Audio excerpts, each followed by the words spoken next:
What do we mean by a transport system? Well, think of some transport systems that you know about. There are highways where cars and trucks transport goods and people all around the country. There are also river systems on which barges and ships carry freight between different ports. A river system may be most like the transport system within the body. But inside the body, instead of rivers, there are many different pipe-like vessels, and instead of flowing with water, these vessels contain blood. This system of blood and blood vessels transports materials to and from all parts of the body. It carries food from the digestive system to cells throughout the body, which use this food for energy and growth. This transport system also carries oxygen from our lungs to the body's cells. And it brings carbon dioxide waste from the cells back to the lungs, where it is exhaled. Besides helping to get rid of carbon dioxide, it takes other waste to the kidneys. Acting as a kind of disposal system, the kidneys remove these wastes from the blood and excrete them from the body in the form of urine.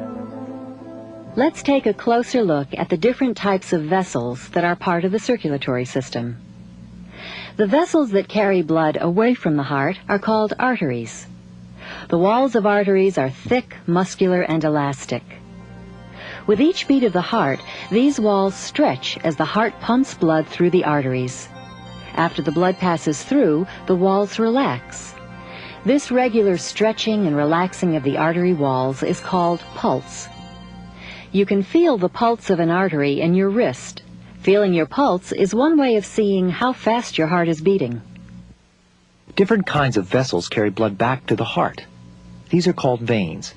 Veins are thinner and less muscular than arteries. Blood moves through the veins because muscles in your arms and legs squeeze the veins, forcing blood through valves or gates. When muscles relax, these valves slam shut, preventing blood from flowing backwards away from the heart. Arteries and veins are linked by a network of tiny blood vessels called capillaries. Almost every cell in the body lies next to a capillary. The walls of capillaries are very thin, only one cell thick.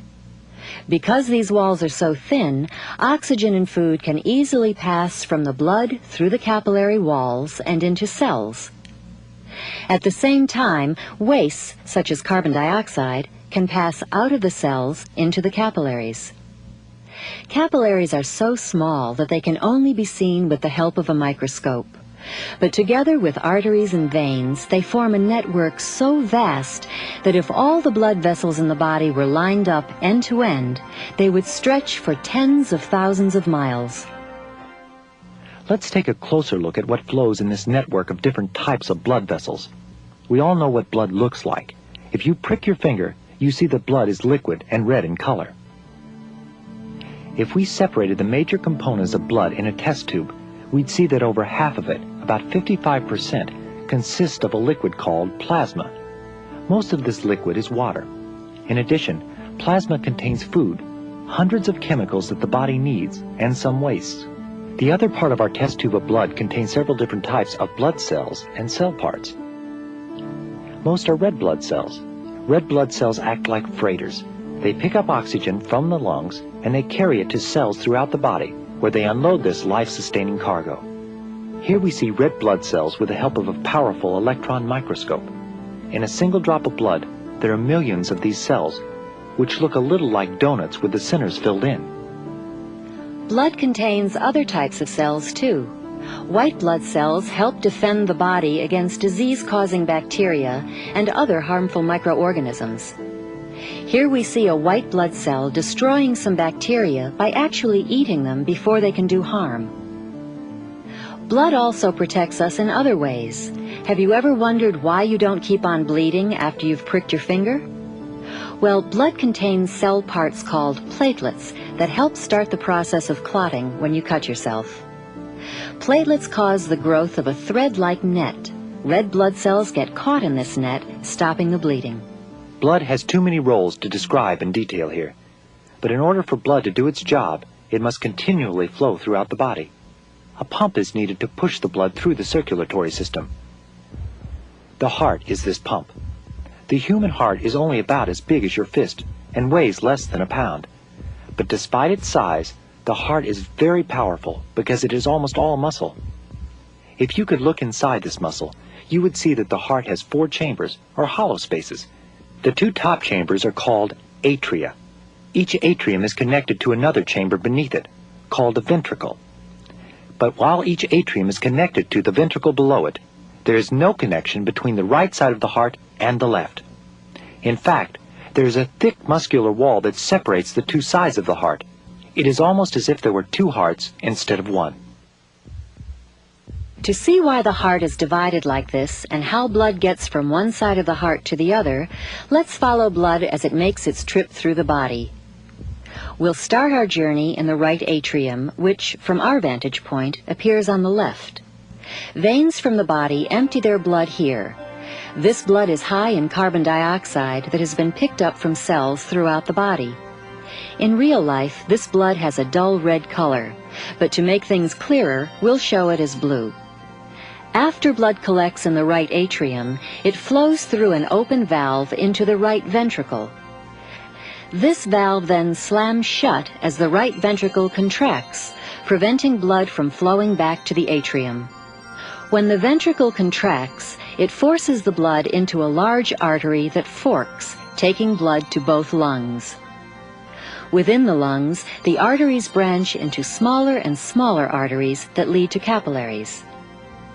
In the lungs, the capillaries are close to many tiny balloon-like air sacs. Carbon dioxide flows into these air sacs through the capillary walls, and oxygen flows from the air sacs into the capillaries. This oxygen gives the blood a bright red color.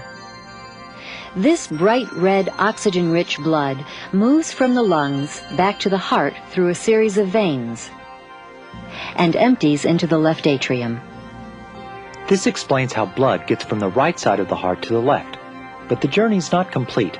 The left atrium releases this oxygen-rich blood through another one-way valve into the left ventricle. When the left ventricle contracts, it forces blood into the body's largest artery, called the aorta. The blood flows through the aorta to other arteries that go throughout the body. These branch into capillaries. Here, as we've seen before, oxygen and food pass from the blood into the cells.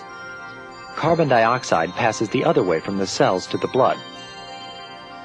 The blood, now poor in oxygen, returns by way of veins to the right atrium, where the cycle begins again.